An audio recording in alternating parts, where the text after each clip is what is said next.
right, Belly, before I come to you, I have some big breaking news that I want to go across to. Now, according to sources, the centre has proposed a 3-day special session of Parliament from August 16 to 18 to take up Women's Reservation and Delimitation Bill. The government is seeking to build consensus on the legislation, which is expected to have far-reaching political implications. The opposition, however, is yet to respond to the government's proposal. Sanjay Sharma is joining us on this. Sanjay, क्या ये confirm हो गया है कि government ने special session बुलाया है? बातचीत चल रही है। सरकार पहले तो कोशिश करेगी कि अगला जो नेक्स्ट वीक है उसी में सरकार डिलिमिटेशन, महिला आरक्षण विधेयक और एफसीआरए बिल, तीनों बिलों को पास करा ले। अगर ऐसा नहीं होता तो सरकार फिर 3 दिन के लिए स्पेशल सेशन बुलाएगी।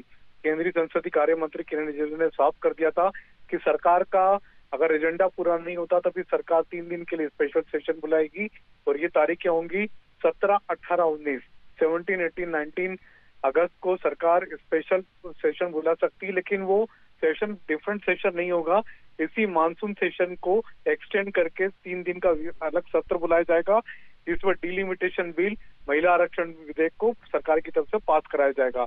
जहाँ तक एफसीआरए बिल की बात है तो वो नेक्स्ट इशू में सरकार पास करा लेगी। लेकिन जहाँ तक डिलिमिटेशन और महिला आरक्षण विधेयक की बात है, सरकार अब उसकी तैयारी करेगी 3 दिन के लिए इसके लिए स्पेशल सेशन बुलाया जाए।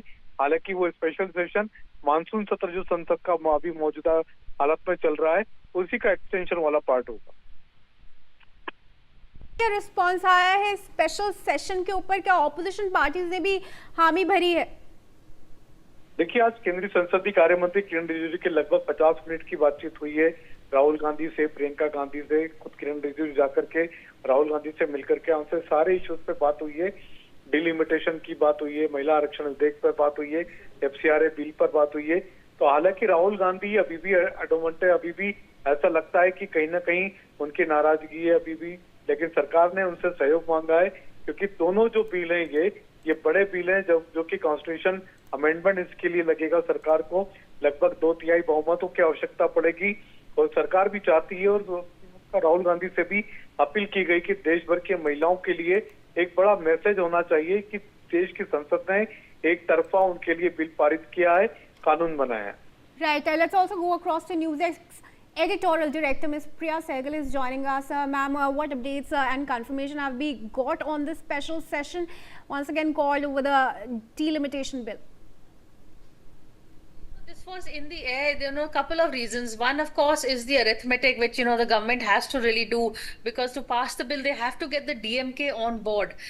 So far, I don't know what confirmation they have got, because when we were speaking to the DMK, they were in two minds, really, whether to support it or not, because this will not go down well in the South at all. DMK, in fact, has been opposing the bill.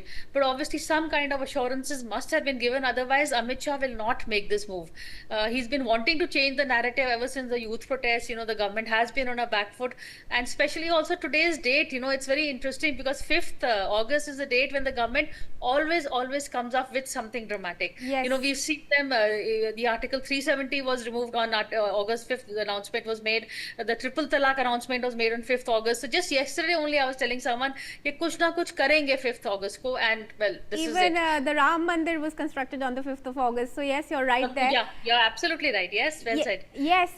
So all right, talking about the parties that could pit support for the delimitation bill, ma'am, what are we looking at? There's NCP. There are also parties that have been fractured now. Trinamool Congress, is that going to go in the government's favor?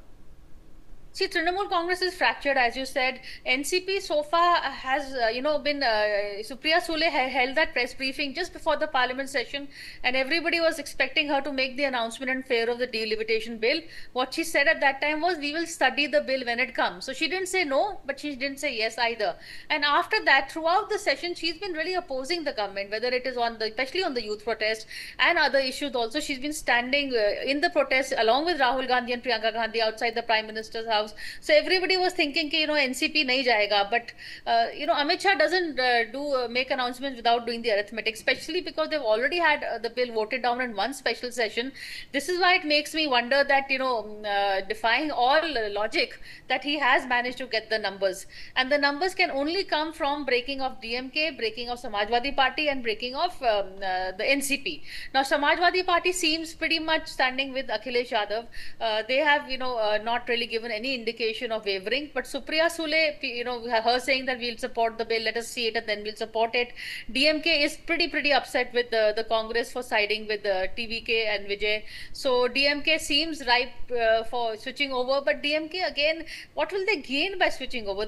Because this whole, of course he said we'll make the thing 50%, the South will not be left out, we'll increase it in such a way that the arithmetic works in favor of everybody and no one is left out, but he can't do that, can he? Because then he can't alienate the North by giving South more impetus than it already has. So how is Amit Shah going to do this balancing act? I don't have the numbers or I don't understand how he's going to do it, very honestly. All right, So we have some reports coming in, ma'am, if you can stay on with us. According to sources on the numbers, the government is confident of securing support from 32